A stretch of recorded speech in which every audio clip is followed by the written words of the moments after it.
네, 안녕하세요. 웹 11팀 쏙입니다. 마지막 발표 시작하겠습니다. 저희는 프로젝트 소개 후 짧은 시험과 함께 프론트엔드, 백엔드 순으로 발표를 진행하고 Q&A를 진행하겠습니다.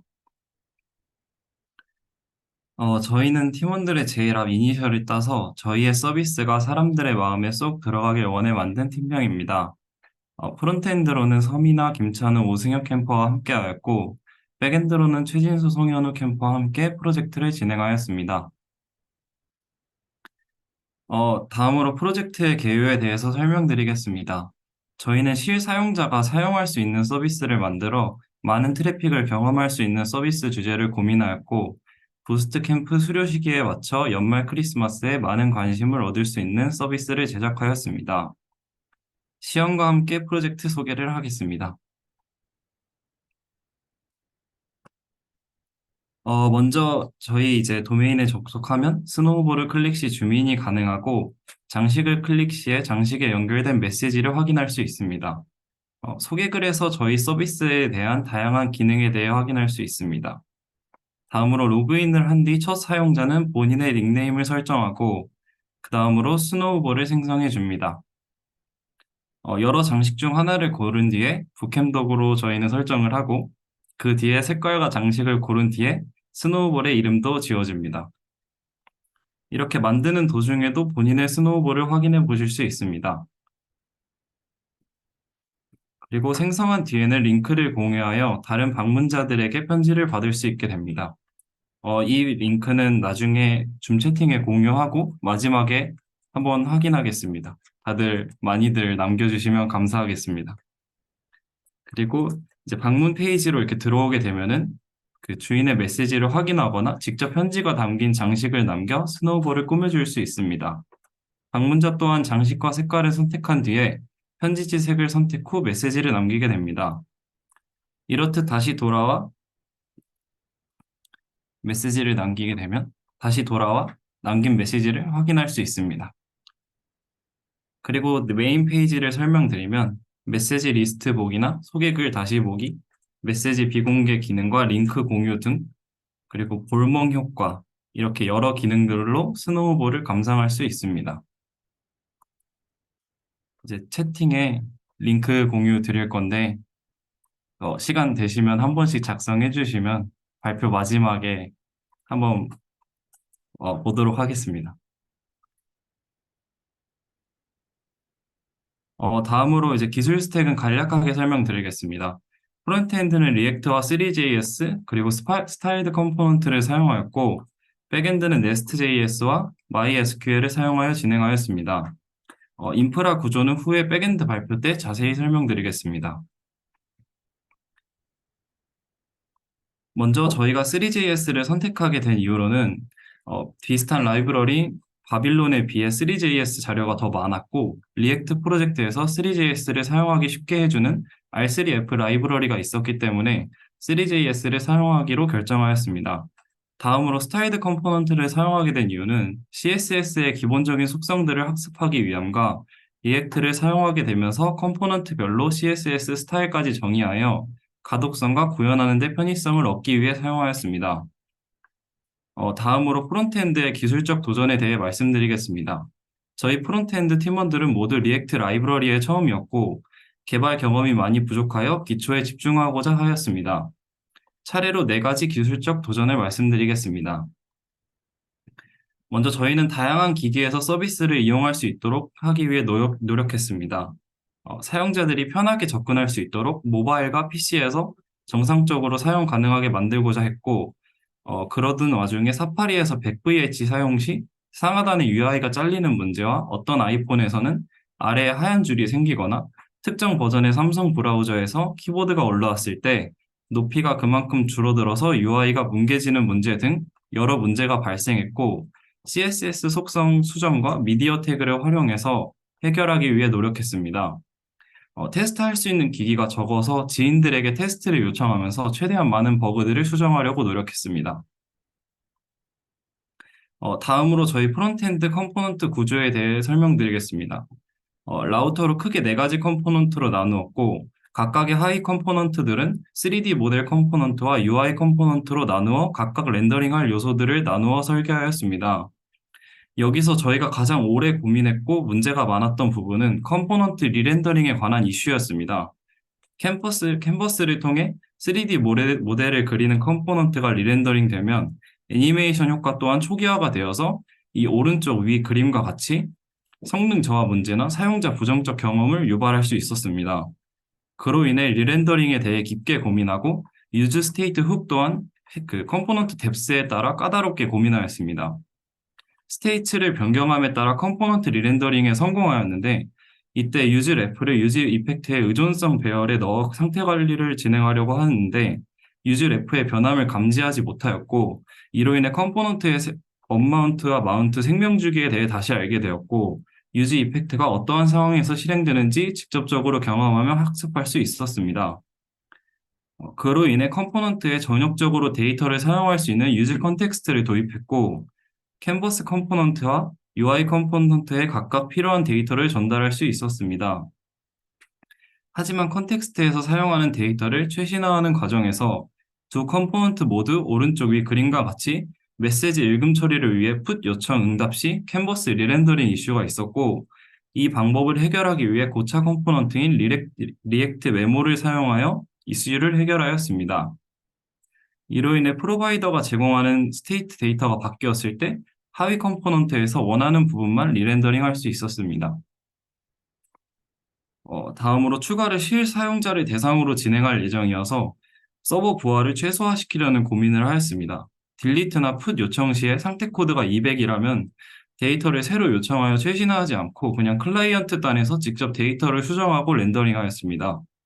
또한 연속된 요청을 막기 위해서 애니메이션 효과를 넣어 버튼을 잠시 숨긴다든지 이러한 방식으로 서버에 대한 부하를 줄일 수 있도록 노력했습니다. 다음으로는 실사용자에게 피드백을 요청하고 피드백을 수용하기 위해 여러 커뮤니티와 지인들에게 배포 링크를 제공하였고 접점이 없는 외부 유저 50여 명 이상 사용자의 데이터를 얻었습니다. 그에 따라 개발자의 관점과 실사용자의 관점 차이를 느끼고 시야를 넓힐 수 있었습니다. 구현에 집중하다 보니 실사용자 입장에서는 많은 것을 놓치고 있었고 주기적으로 사용자 입장에서 테스트를 진행하며 사용자 관점에서 사용성을 확인해 보려 노력하였습니다. 정식 배포 시에는 개선을 위해 센트리를 도입해서 현재 에러를 수집 중에 있습니다. 마지막으로 저희가 아쉬웠던 점으로는 저희 프론트엔드 캠퍼들이 리액트가 처음이라 다양한 훅들과 커스텀 훅을 많이 활용하지 못해서 아쉬웠습니다. 프로젝트를 진행하며 구조가 복잡해지고 중복 코드가 생기는 것을 느끼면서 커스텀 훅의 필요성이나 컴포넌트의 재사용성이 중요하다는 것을 정말 많이 느끼게 되었습니다. 그래서 부스트 캠프가 끝나더라도 리팩토링을 진행하며 컴포넌트 구조에 대한 부분이나 커스텀 훅을 더욱 다양하게 만들어 보고 중복 코드를 줄이고 구조를 단순화시켜서 코드의 가독성과 유지 보수에 편리하도록 개선할 예정입니다. 또한 이번 크리스마스 기간 동안 수집된 에러를 바탕으로 디버깅 또한 진행해 볼 예정입니다.